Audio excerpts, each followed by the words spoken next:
Hello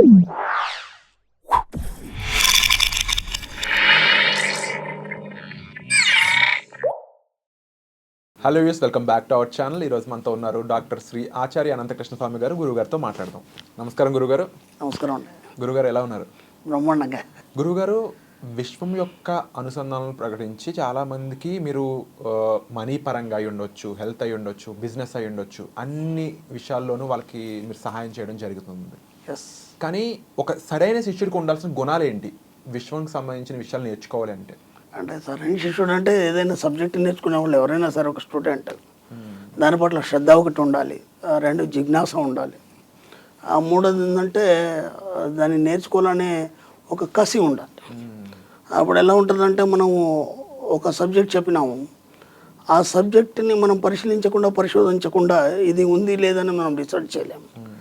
ఎప్పుడైతే మనం దాని పట్ల మనం ఆసక్తి జిజ్ఞాస కనపరిచినప్పుడు ఏమవుతుందంటే లోతుకి వెళ్ళడం జరుగుతుంది. లోతుకి వెళ్ళినప్పుడు అది నిజమో కాదని తెలుస్తుంది. అప్పుడు కదా అది తెలుసుకోగలుగుతాడు, దాన్ని తెలుసుకోగలుగుతాడు. అలాంటి జిజ్ఞాస ఉన్నప్పుడు ఏదైనా సాధించవచ్చు.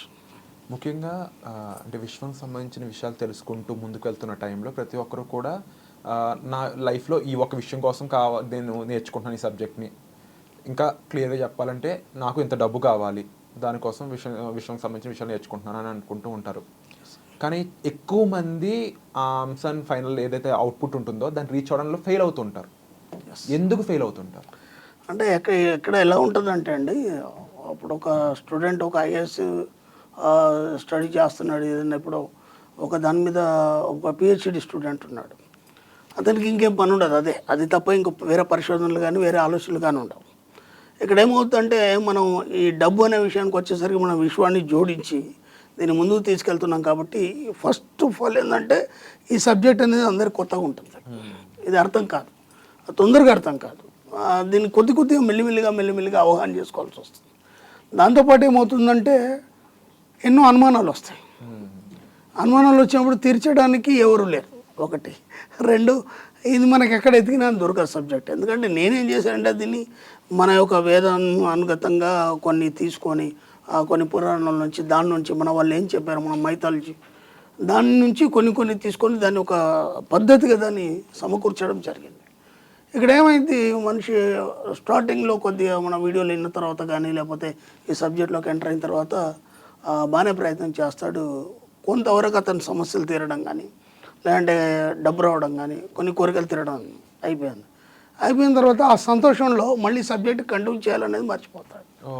ఆ మర్చిపోవడంలో ఏమైపోద్ది, ఆగిపోతాడు. అయిపోయిన తర్వాత మళ్ళీ ఏం చేస్తాడు, ఇప్పుడు చాలామంది విషయాల్లో ఏం జరుగుతుందంటే, ఇప్పుడు ఫస్ట్ రాగానే మనకు చాలా పేమెంట్స్ ఉంటాయి కట్టేటి, అప్పుడున్న ఒత్తిడి 15 తర్వాత ఉండదు మళ్ళీ. అర్థమవుతుంది. ఎందుకంటే ఆ 15 వరకు అన్ని క్లియర్ అయిపోతాయి, ఇంకా 15 రోజులు ఉంది కదా మళ్ళీ ఫస్ట్ అని తర్వాత చూసుకుందాలనే ఆలోచన ఉంటుంది. అలాగే మనం ఏం చేస్తామంటే డబ్బు అవసరం ఉన్నప్పుడే దాని గురించి ఆలోచించి ఒత్తిడి తీసుకొస్తాం. సింపుల్ సబ్జెక్టు మీరు ఆలోచించే విధానం అంతే. ఎందుకంటే ఇప్పుడు మీకు సడన్గా 1 లక్ష రూపాయలు అవసరం ఉన్నాయి, అర్జెంటుగా కట్టాలి, ఓ బాబు ఫీజు కట్టాలో లేకపోతే ఇంకేదో అవసరం ఉంది, అత్యవసరం. ఇప్పుడు పదే దాని గురించి ఆలోచిస్తాం మనం, ఓకేనా? అది అవసరం ఉన్నప్పుడు దాని గురించి ఆలోచించాం కదా. పదే ఆలోచించినప్పుడు ఏమవుతుందంటే నీ ఆలోచించినప్పుడు ఆ ఆలోచన తరంగాలు ఏవైతే ఉంటాయో పదే ఎందుకు చెప్తున్నాను మళ్ళీ అంటే పదే ఆలోచించినప్పుడు ఆలోచన తరంగాలు విద్యుదయస్కాంత శక్తిగా మారుతాయి. ఇది ఒక సైన్స్. విద్యుదయస్కాంత శక్తిగా మారి అవి న్యూట్రాన్లు ఎలక్ట్రాన్లు ప్రోటాన్లుగా విడిపోయి ఆ విశ్వంలోకి ప్రయాణించి నీకు కావాల్సిన 3 సరుకుని తీసుకొచ్చి నీ జీవితంలో ఇస్తాయి. అది డబ్బు కావచ్చు, కోరికలు కావచ్చు, ఇంకేమైనా కావచ్చు.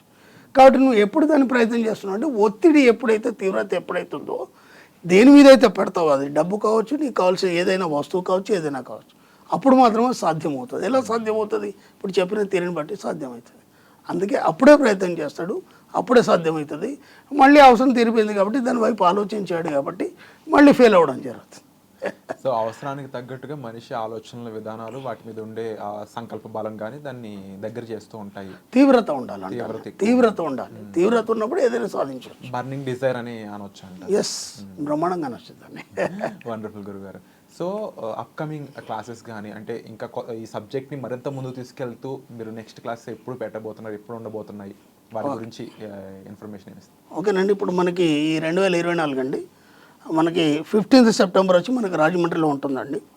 అలాగే 22 సెప్టెంబర్ వచ్చి మనకు రెగ్యులర్ క్లాస్ మళ్ళీ హైదరాబాద్లో ఉంటుంది. అలాగే 29 సెప్టెంబర్ వచ్చి మనకి అనంతపూర్లో ఉంటుంది. 6th అక్టోబర్ వచ్చి మనకు విజయవాడలో ఉంటుంది.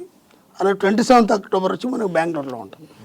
వీలైనంత తొందరగా మనం ఎన్రోల్ చేసుకోండి, ఎందుకంటే రష్గా ఉన్నాయి క్లాసెస్, జనాలు చాలా పెరిగారు, అందరికీ డబ్బు మీద అవగాహన వచ్చింది, దాంతోపాటు సంపాదించాలనే కసి వచ్చింది. ఇంతకుముందంటే ఏదోలాగా జీవించడం అనేది ఒకటి అలవాటు అయిపోయింది. మన వీడియోలు చూసిన తర్వాత, చాలామంది అచీవ్మెంట్స్ చూసిన తర్వాత అందరికీ ఒక రకమైనటువంటి కసి కూడా వచ్చింది. అన్నీ సంపాదించాలి, అన్నీ ఆనందంగా అనుభవించాలనే కోరికలు వచ్చింది. దానికి పడే డబ్బు ఎలా సంపాదించాలనేది కూడా మన క్లాస్లో మనం ఎన్నో అచీవ్మెంట్స్ చూస్తున్నాం. వీలైనంత తొందరగా ఎన్రోల్ చేసుకోండి. తప్పకుండా గురువు గారు. అండ్ ఈ విషయాలు ఎంతోమందికి ఇంకా తెలియాల్సిన అవసరం ఎంతో ఉంది. మీ ద్వారా మరిన్ని వీడియోల ద్వారా ఈ విషయాలు అందరికీ తెలియజేయాలనేదే మా సంకల్పం కూడా. ఖచ్చితంగా. Thank you.